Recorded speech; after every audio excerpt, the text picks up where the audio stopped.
So hello बालकों, शुरुआत करते हैं question number first of capacitance से। अब जो है ट्वेल्थ स्टार्ट होने जा रही है। ट्वेल्थ के जो कैपेसिटेंस अभी फर्स्ट में चल रहा है, कैपेसिटेंस के साथ साथ में इलेक्ट्रोस्टैटिक्स चलना स्टार्ट हो जाएगा। और कैपेसिटेंस और इलेक्ट्रोस्टैटिक अप्रॉक्स 10 डेज़ के अंदर सारे जो क्वेश्चन है वो सारे ख़त्म हो जाएंगे। उसके बाद में करंट इलेक्ट्रिसिटी जो होगा वो स्टार्ट हो जाएगा। मतलब कि अभी जो ट्वेल्थ के बेसिस पे चलेगा वो कैपेसिटेंस और कौन सा चलेगा, electrostatic. So welcome you all in my series, conceptual series. So question number first of capacitor, मैं यहाँ लिख लेता हूँ कैपेसिटर, ठीक है। कैपेसिटर का पहला क्वेश्चन जो है वो हमें क्या कह रहा है कि the capacitance C of a capacitor, मतलब कि किसी कैपेसिटर जो है उसकी कैपेसिटेंस क्या है, C Q equal to C V होता है। और सी को लिखना चाहोगे तो ये क्या हो जाएगा, क्यू बाय वी हो जाएगा।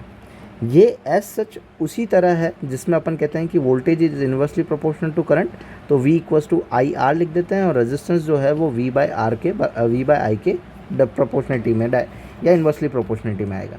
लेकिन रेजिस्टेंस एज वी नो कि ना वोल्टेज के ऊपर डिपेंड करता है ना ही करंट के ऊपर डिपेंड करता है। सो इस सेम कैपेसिटेंस जो होगा वो भी ना ही चार्ज के ऊपर डिपेंड करेगा ना ही वोल्टेज के ऊपर डिपेंड करेगा। तो independent of charge end voltage of a capacitor. तो ऑप्शन नंबर कौन सा हो जाएगा हमारा, फर्स्ट हो जाएगा। नाउ सेकंड क्वेश्चन की तरफ चलें तो सेकंड क्वेश्चन हमें ये कह रहा है कि to increase the charge of a plate of a capacitor implies to. अब मान लो कि भाई कैपेसिटेंस तो डिक्रीज नहीं करता, बट अगर तुम्हें चार्ज जो है प्लेट के ऊपर वो क्या करना है, इंक्रीज़ करना है, कि भाई चार्ज जो है उसको इंक्रीज़ करना है, तो उसका क्या हो जाएगा। तो वहाँ पे हम ये कह सकते हैं कि हमारा Q is directly proportional to V, क्योंकि ये जो कैपेसिटेंस है वो तो प्रोपोर्शनलिटी कांस्टेंट आ जाएगा। तो मतलब कि अगर मैं पोटेंशियल अक्रॉस द प्लेट बढ़ा दूँ तो चार्ज भी क्या हो जाएगा, बढ़ जाएगा। तो इंक्रीज कैपेसिटेंस नहीं, increase the potential difference the plate. तो ऑप्शन नंबर कौन सा हो जाएगा हमारा, fourth. Now third, the net charge on the capacitor is.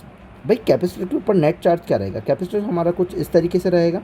Capacitor की एक प्लेट पे कुछ चार्ज रहेगा, उसी का जस्ट उल्टा क्या रहेगा, यहाँ रहेगा। अगर यहाँ पे 5 है, ठीक है, फर्स्ट का, तो यहाँ पे माइनस का 5 रहेगा। तो नेट ओवरऑल देखोगे तो उसका क्या आ जाएगा, 0।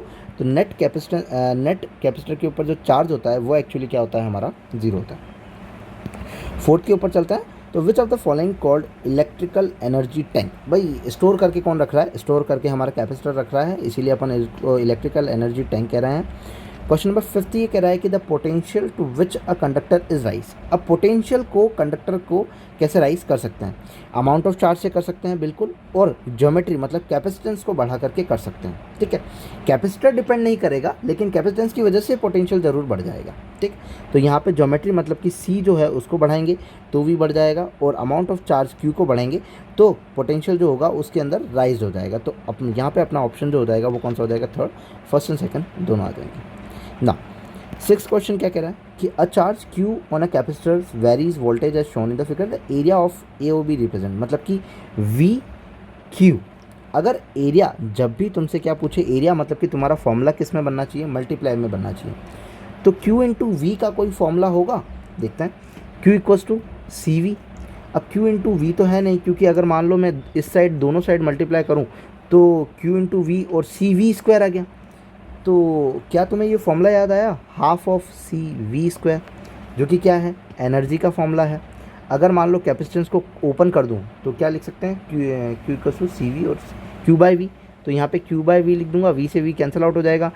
ये आगे का कांस्टेंट कोई मतलब नहीं है। v इंटू क्यू अगर करोगे तो क्या बन जाएगा, एनर्जी मिल जाएगी। तो energy stored in the capacitor मिल जाएगी हमें कौन सा, q इंटू वी के एरिया से। तो ऑप्शन नंबर कौन सा हो जाएगा हमारा, फोर्थ हो जाएगा ना। अब अर्थ has a volume v and surface area a, the capacitance would be. कि भाई कैपेसिटेंस जो होगा वो कितना हो सकता है।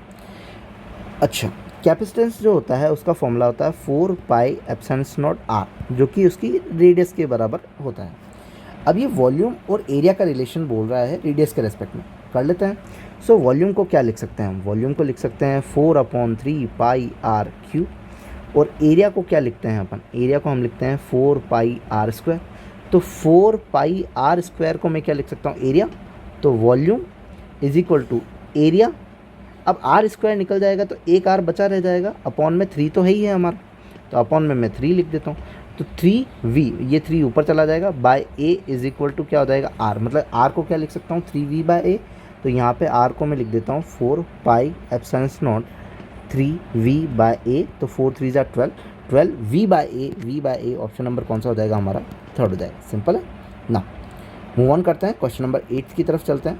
यहाँ पे if the maximum circumference of a sphere is 2 metre then the capacitance of water would be, water का कैपेसिटेंस कितना होगा जिसका डाइलेक्ट्रिक कांस्टेंट जो है वो कितना दिया हुआ है, इन्होंने 81 दिया हुआ है। तो एस सेम करेंगे, 4 पाई की वैल्यू भर देंगे 22/7 एप्सिलॉन नॉट 8.85 इंटू में 10⁻12 और इंटू में अगर तुम डाइलेक्ट्रिक कांस्टेंट रखोगे तो 81 रख दोगे।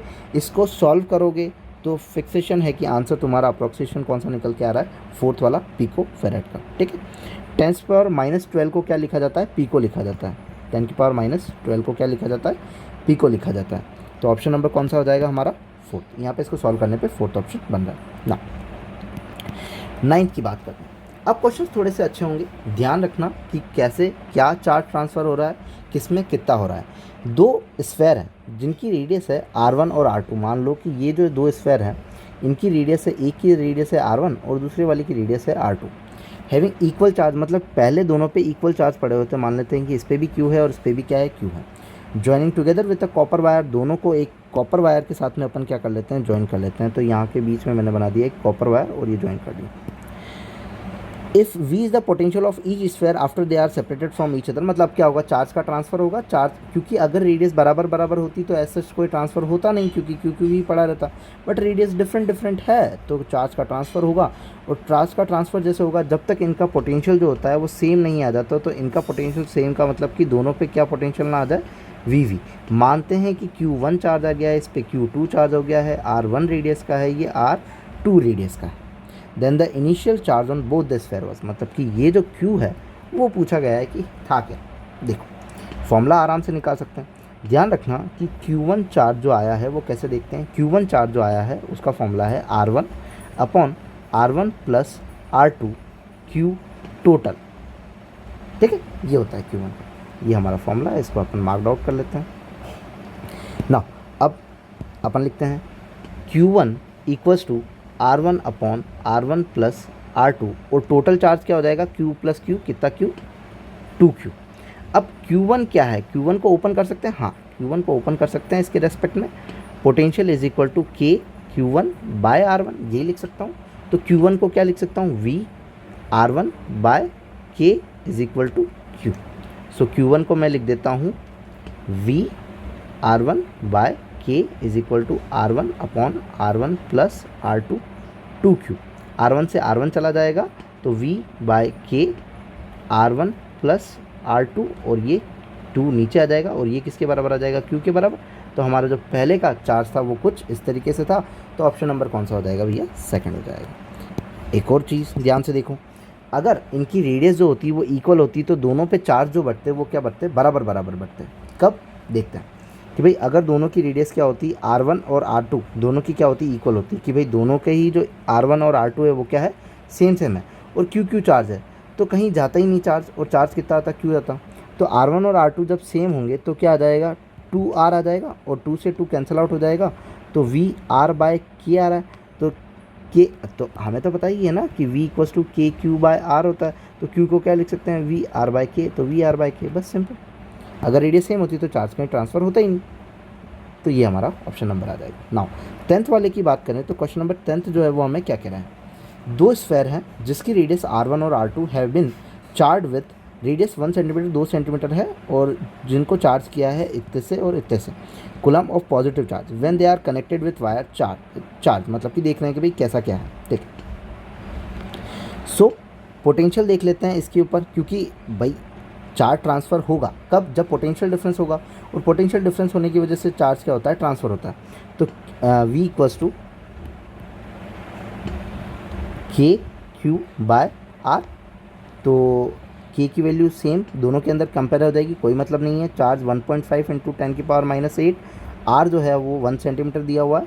यहाँ पे V2 निकाल लेते हैं तो K Q बाय R, तो K as it is into 0.3 into में 10⁻⁷ अपॉन में रेडियस जो आ जाएगी वो 2 सेंटीमीटर देगी। अगर 2 से मैं कट मारूँ तो ये कितना आ जाएगा, 1.5 आ जाएगा। तो 1.5 इंटू 10⁻⁷, नहीं पॉइंट हटाना पड़ेगा ना, पॉइंट हटेगा और नीचे 0 आ जाएगा। तो एक जीरो और बढ़ जाएगा तो यहाँ पे 8 हो जाएगा। तो 1.5 इंटू 10 की पावर -8 फर्स्ट वाले का आया, सेकंड वाले का 1.5 इंटू 10 की पावर -8, मतलब कि दोनों का पोटेंशियल क्या है, सेम। जब पोटेंशियल में कोई डिफरेंस ही नहीं है तो चार्ज फ्लो होगा ही नहीं, so will not flow at all, they will connected with wire. तो क्या चार्ज फ्लो करेगा, will not flow at all, मतलब कि उनमें से चार्ज जो होगा वो तो फ्लो नहीं करेगा। So this are the 10 questions of capacitance class 12। If you like then please subscribe. Thank you.